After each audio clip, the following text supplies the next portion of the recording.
They do tell you right at the beginning that it could take you 9 months before you actually get your first referral.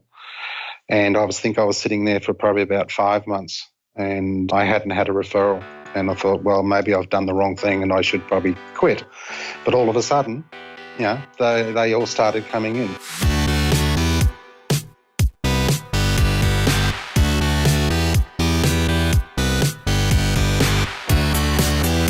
You're listening to The Successful Bookkeeper with your host, Michael Palmer. Listen each week as inspiring guests share their secrets of success to help you increase your confidence, work smarter, and build a business you love. This episode of The Successful Bookkeeper is brought to you by PureBookkeeping.com, the proven system to grow your bookkeeping business.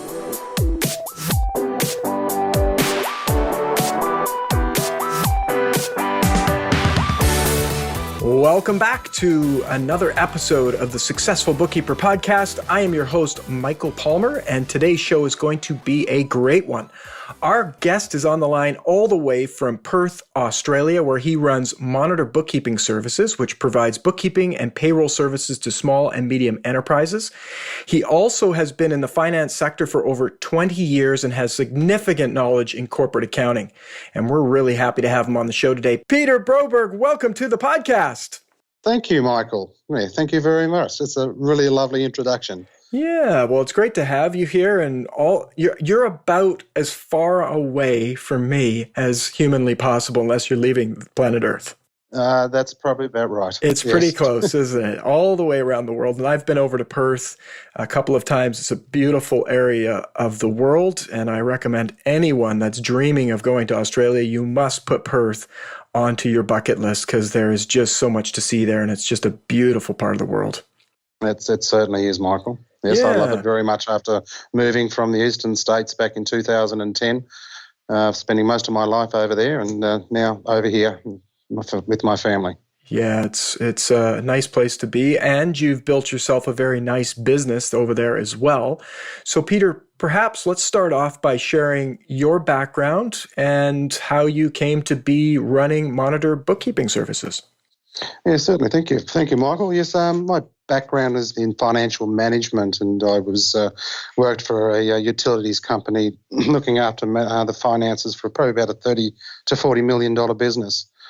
Did that for probably about 10 years, and then decided I needed to make a change and moved into and worked for a point-of-sale software company called InTouch Technology. And that's the area that I found that I really, really enjoyed doing. And it also made that part of that business I've worked out that that's probably the niche that I need to be in, is the point of sale area in the retail and hospitality area. So when I moved over to Perth, that particular company, they decided to sell it and sold it over to the Kiwis over in New Zealand. And I needed to make a change in my career, and that's when I decided to start up my bookkeeping business. Started the process in 2013 when I was looking around for, at that stage I was looking for a franchise, and did a fair bit of due diligence in a particular franchise model, and just didn't quite sit right with me. And then I all of a sudden fell upon the pure bookkeeping system. Wonderful. And and I met up with a lovely lady and a gentleman called Debbie Roberts and Peter Cook, and in Perth. They were over here doing one of their roadshows that they do every year. And I suppose the rest is history. I decided to purchase the license for pure bookkeeping there and then on that day, and haven't looked back. Wow. So you've taken pure bookkeeping and basically grown your business right from the get-go using the methodology. Yes. Well, when I was looking for a system or looking for something to help me grow my bookkeeping business, the pure bookkeeping system ticked all the boxes, because it had the sales and marketing module, and it had the HR module, which is what I really needed to help me to grow. As well as all of the systems. So I didn't want to reinvent the wheel, that somebody's already done all the work for me. So why not buy a pure bookkeeping system that's got just about everything that I need? Yeah. Probably has everything that I need. You know, that's an interesting, the concept of of building versus buying. And I was working in software industry, and that was the tagline: don't build, buy, because building is often more expensive, takes more time, and rarely gets you to the end destination that you envision. Whereas when you buy something that's pre-built, been, all the bugs have been worked out of it, it's just a methodology, it's a mindset really of being able to go and say, well, what's working in the marketplace? And then going with what's working, and put all your energy and time into execution and implementation versus the invention and building of it. Absolutely. I mean, the point of sale software company that I worked for, they were thinking about implementing a finance module within their point of sale system that did exactly what Xero or QuickBooks Online can do, or Reckon, and all those programs. So then I said to them, why would you want to invent the wheel? Why would you want to do that when somebody's already done it? And it's just going to take so much effort and so much time to be able to get to the final piece of the puzzle right at the end to get that implemented. Yeah. And did they decide to build, or did they go and buy? No, they didn't decide to build. They decided to do just what everybody else was doing and developing a API into the software that's already been built. Beautiful. Because not everybody, the common sense is there, but not everybody applies it. So I was curious to see what way they went.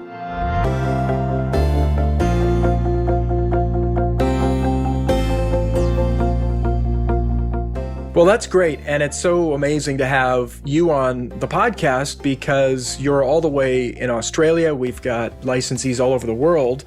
And so interesting to hear your perspective. And I think whilst the bookkeeping and some of the accounting principles would be slightly different, the concept of growing your business and having a successful bookkeeping business, the challenges that you face and the moves that you need to make are very, very similar to wherever you are in the world.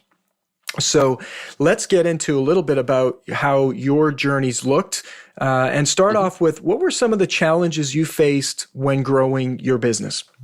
The challenge was at the stage when I started the process, I was actually working. So I had a full-time job, and I had to try and start the process and finding the time to do it. And I was actually onboarding new clients at the same time as well. So I was sort of at a position where I couldn't really progress any further because I couldn't take on any more clients, because otherwise I'd be working all weekend and all week and not having any time for myself and my family. So I sort of had to slow down.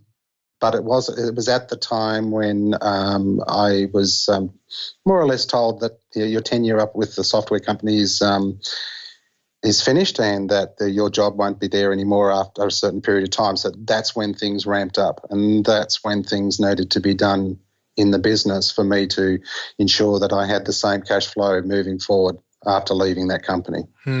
So there was a lot of searching, a lot of finding what I needed to do. Now, because I already had the pure bookkeeping, I knew that I needed to do sales and marketing. So I needed to get out there and need to get people finding me.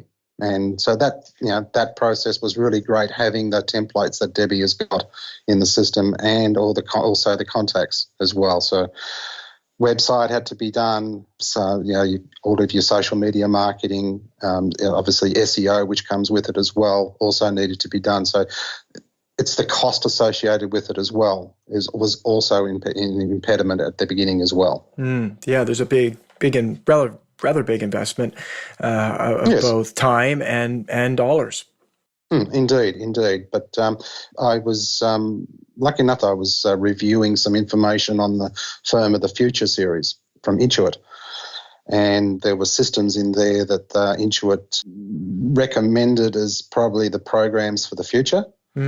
And so I started looking at those programs, and probably 3 or 4 of those, maybe 5 of those programs I'm now using in my business. Beautiful. From that particular, Yeah, what are those? So Cloud Pricing by Mark Wickersham, which is the quoting and pricing tool for prospective clients. I think it's been mentioned a few times in a couple of your podcasts, Michael. We did. We had Mark on as well. Yep. And you've had Mark on as well. So, yes, I've been talking with Mark a lot over the last 12 months. I think it was because I had some success in this cloud pricing and winning some clients. Mark actually approached me in September last year to do a beta testing of his latest version, the newer version 2 of the software. So I'd spent a few months testing it for him, and happy to say that he also accepted me as a power affiliate for the program as well, so people can contact me and I can sell the software if I needed to.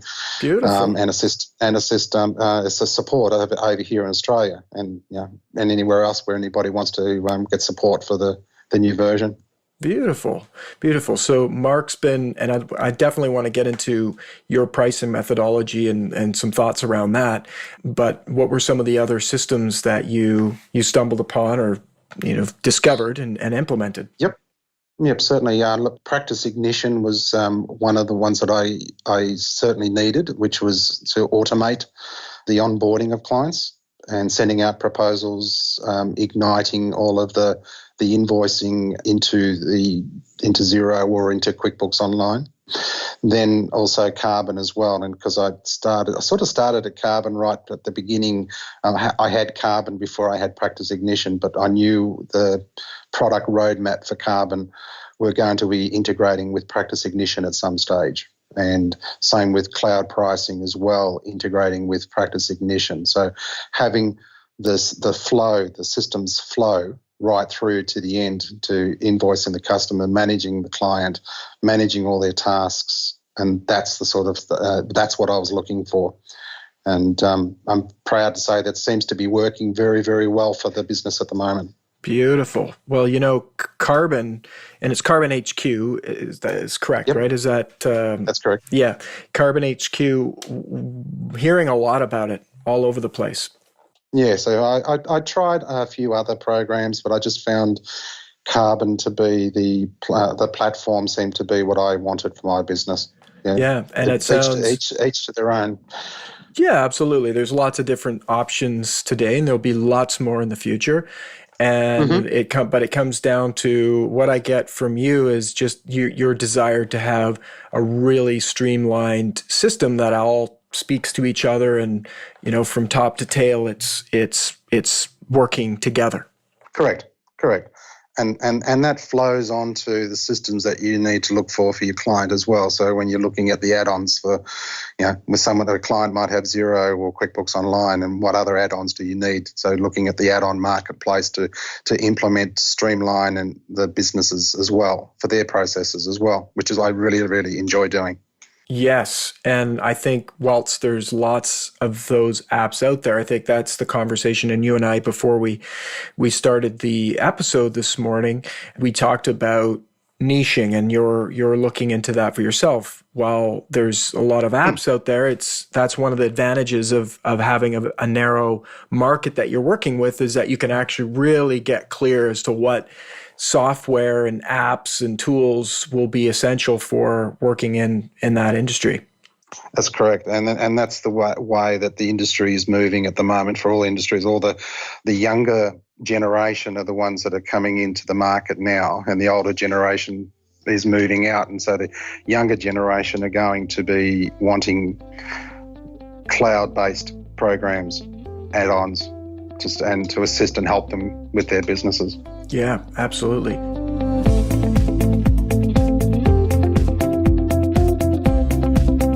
And so with the sales and marketing, I want to just jump back a bit into your comment about that growing. You needed to get out and start implementing the sales and marketing aspect of your business. What did you find worked the best for you? I found the website to be more effective for me, because pretty close straight away when my website went live, I started getting inquiries from the website. But It was probably at the right time of the year. The company that I use to obviously do the marketing, the SEO work, also helped as well. But I mean, there are many different forms of marketing, and at that particular time, I didn't actually go do any networking at all. I was hesitant to do it, but last year, in April last year, I decided to join BNI. Beautiful. And BNI is where, if I was looking at where most of my clients have come from in the last 12 months, probably about 50% have come from BNI, and the rest has come from my website. Excellent. Well, that's great to hear on both fronts. I'm curious about your BNI story. What was that like for you? A lot of people have, we talk a lot about networking, and one of the ones that I recommend to everyone is BNI. I think it's the world's greatest, business networking organization. And we've had Ivan Meisner, who created it, on the podcast. So we're really big believers of it. But I think there's a lot of misunderstanding, and it'd be great to get your take on it, in that people think, I'm going to do this step and I show up and I'm going to get business. What has the journey been like for you? Yeah, well, I had that same opinion right at the beginning, that I thought that I was actually going to get business. And they do tell you right at the beginning that it could take you 9 months before you actually get your first referral. And I was sitting there for probably about 5 months, and I hadn't had a referral. And I thought, well, maybe I've done the wrong thing and I should probably quit. But all of a sudden, they all started coming in. And admittedly, bookkeepers in those networking groups tend to get the clients of the members in that group as well. And so, yes, I do have a few of the members in my chapter that are my clients, but they now know what I do, and now that referral is starting to go outside the chapter. Beautiful. I think that's a natural progression, right? Because people need to know you and understand and believe and trust you, and then once they've got that, then it becomes easy to refer that business. Absolutely. And the same thing goes when you're sitting there with a prospect. You need to relay what you do to that client, and vice versa, the client to you, to see whether you both are a match to each other. I think it's great, and I'm glad that you mentioned that. It's not an instant thing, but it's like we've talked often on the podcast about just the concept of planting a seed. A farmer doesn't go and put a seed of corn in the ground and expect tomorrow there'll be corn stalks, bouncing out of the ground. There is a determined, predictable amount of time, and there's also a requirement of certain criteria, environmental conditions, watering, sunlight, all these different things that need to be applied. If you miss one piece, it's not going to have the outcome that you may want to have. So that's what I love about all of these philosophies that we talk about around the sales and marketing, growing your business, system and process, is that there's a formula. It's been figured out. It's been done. It's like, this is what it's going to take. These are the things you need to do. And if you do them, the likelihood is you're going to get this outcome. And to think otherwise, any other way, it'd be just craziness, because that's, hundreds and hundreds of people are doing this, and this is the way that it goes. And for you, the seed took 5 months to sort of work it out, and then all of a sudden this plant pops out and there's fruit to bear. And as well, exactly right, you've also bared fruit for the other members in that group as well. They're planting seeds, you're helping nurture their plants. And that's what I think is beautiful about the culture of BNI, is it's givers gain. It's people coming together to mutually help each other. Exactly. I mean, I've looked at other networking groups, and they're just, BNI is so far better than any of the ones that I've been to. I just find it's just the structure of it as well, and the commitment that you need to make to it are just brilliant. Yeah, it's a serious group, and it's serious about doing business, and every group has people in it, and therefore no two groups are alike. And so, it's about finding a group that works and that's great. And you want to date a few groups before you get committed to one particular group. And that's what we recommend, is go out there and find what feels right for yourself, but do it, because it's really, really powerful. If you're serious about getting growth in your business, find a BNI, and if there's no BNI chapter close to you, start one. Exactly. Right? Exactly. Yes. I mean, I travel half an hour every day to get to my BNI chapter, so it was an opportunity I could not miss. When someone said that they need a bookkeeper, and I said, I'm there. I went there and I signed up there and then on the spot. So it's just a bookkeeper's position doesn't come up very often in the chapter. That's right. It's just one of the ones that tend to go very, very quickly. So when you've still the only way you really can get into is probably, if they're all full, is to start up a new chapter. That's right, which has its own journey to go along.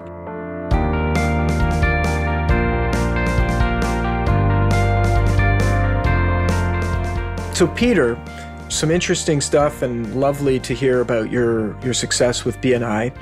You jump into conversation around the pricing model that you use, the cloud pricing, and you've done a presentation to all of our Pure Bookkeeping licensees on your work here, and I'd love to dig into a little bit of that. Yep, certainly. So how did you discovered it from Intuit, the firm of the future, and you started along that journey. What was it like getting started with that methodology? So, when I first started is when things started to happen in the industry with value pricing and fixed pricing. That, it was still the hourly pricing, and I needed to, if I was to start up my business, I need to get into that area and start doing fixed pricing. So that's why I stumbled across cloud pricing and had a look at that and reviewed. I watched nearly every one of Mark's videos just to get an understanding of cloud pricing. And I recommend anybody who's listening to this podcast to actually have a listen to some of Mark's videos, because they're just amazing. I mean, I haven't actually physically spoken to the person. I haven't to Mark. I've just watched his videos, and it seems like I know him really, really well now. Wow, that's awesome. Yeah, absolutely. And working out which is the best packages of pricing and how I'm going to create those pricing. I must admit, I have taken a lot of Mark's stuff on board and changed it a bit to suit Australia. And I'm having, every quote that I do now, it's fixed pricing. I've only have a couple of clients that are on hourly pricing, but they will be going on to fixed pricing very, very shortly. But all the new clients that have come on board in the last 2 weeks, which has been about 5, they've all signed up on the value that I've given them at that particular meeting, and relaying the value that you've given to them and the price. They seem to don't want to haggle on the price. Wow, so beautiful. Seems like I've got the pricing right. Beautiful. You wanted to have some success around this, and this was the avenue you've taken, and you've customized it for the Australian market and for yourself. And what would you say that you love about it? It's actually presenting the quoting, the pricing in front of the prospect. So yes, there are some occasions where you have to go away and do some sort of scoping of the project, but sometimes you can actually do it in front of them. A couple of nights ago, I did one at a prospect's place, and did it in front of them, and they loved to be able to see what price and the prices in the 3 different categories and what's included in each one. And 9 times out of 10, most of the time they're picking the middle package. And the middle package is the one that most people tend to focus to, and it's all around price psychology. Everybody knows about the power of 9 and the power of 7. The 7 is where they tend to focus on, which is right in the middle. Interesting. So share a little bit more about the power of 9 and the power of 7.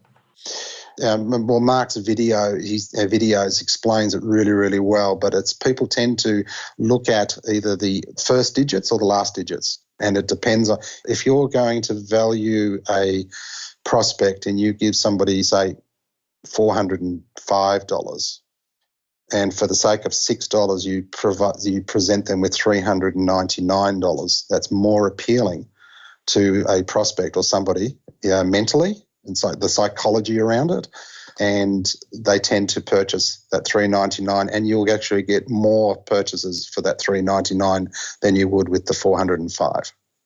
Beautiful. So we'll if you can shoot over the link to that particular video, I'd love to share that in the show notes, because I think that's interesting.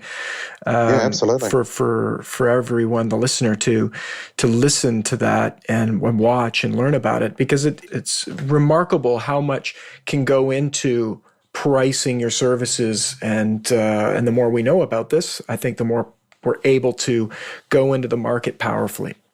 I mean, there's a lot of work to get to that area. Don't get me wrong, you can't just grab the program and just hope it's going to work out of the box. So you still have to do the legwork on getting to those prices. Absolutely. And I think that should be a disclaimer on the box on every single program out there, right? It's like, This is not instant and it's not magic. It will require work, but if you do the work, the magic will happen. And that's, unfortunately, it's the non-salesy way to talk about anything, but it's the real way to talk about it. That's right. So I love that you mentioned that. But I think a real great place to start sounds like a video like that. It's interesting and will be a good leader into learning more about what you've been doing with Mark's work. And we also have an episode that we'll link to that people can learn more about it there as well. Now, you also mentioned that earlier on that you searched out and became a pure bookkeeping licensee. How has that helped your business? It's everything that I do in my business is around the pure bookkeeping system, just about everything. There are a few things that I probably haven't implemented yet, and I do need to do that, and then that's part of my plan for the next 12 months. But your mind focus on everything you do for a client is, that you've got all of the templates there for you to use to do the tasks that you need to do. Like in Australia, we're currently doing end of financial year finalisation of the finances for the end of the financial year. So, and there's templates within each of the programs that we use over here. So, and I'm not sure in Canada what programs are used there, but and Debbie's been doing a lot of work in getting all of those templates all changed because the software changes over time. And so you have to change as well. So the templates I've got in the program called Carbon, and everything is all synchronized and it repeats, and so I don't miss things. And having the systems in place helps that immensely. Beautiful. And I love that you've brought all of these other pieces of technology together to help you streamline your business. Absolutely. Yep. Yeah. I wouldn't be without them. Beautiful. So I'd like to just open it up for any other tips or suggestions that you can share that would help bookkeepers around the world like yourself grow their business. Yeah, look, just do some research, take some time to review the things that you want to do for your business. It took me probably 2 years to get to the area that I needed to get to with the programs that I needed to run my business. And obviously with the pure bookkeeping system, that is the tool that I'm glad that I'm actually using. I'm glad I stumbled across it. I won't tell you how I stumbled across it, but that's for another podcast or something offline. But it just popped up in a Google search one day, and it was just amazing that I was actually. It's the power of the internet where you actually have it knows what you're looking for. And all of a sudden something pops up that you were thinking about or you was Googling at some stage, and all to do with the Google and Facebook and all those programs. It's amazing. It starts to almost feel like it knows us better than we know ourselves. Exactly right. Yeah, exactly. Which can be creepy at times as well. But that is the modern day that we live in with technology. It's brilliant. It certainly is. Yeah, brilliant. Well, listen, Peter, this has been great. It's so refreshing to hear your story and your commitment and passion for your business, and as well the commitment and passion to building and utilizing all of the latest and greatest technology that's out there. On behalf of the entire Successful Bookkeeping community, we wish you well, and we thank you for your time. And thank you for the invite. I appreciate it very much. Absolutely. Now, Peter, if people want to get in touch with you, connect with you, what's the best way to do that? You can hop onto my website and have a look at that, which is monitorbookkeeping.com.au, or email peter@monitorbookkeeping.com.au. Beautiful. And we'll have those links in the show notes as well. So thank you again for being on the podcast. No worries, Michael. Thank you.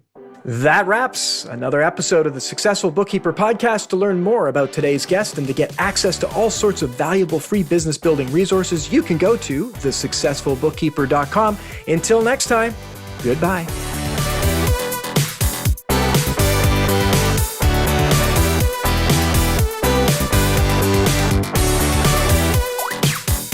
You've been listening to The Successful Bookkeeper with Michael Palmer. For more information and to download the resources mentioned in this episode, please visit us at thesuccessfulbookkeeper.com. Thank you for listening.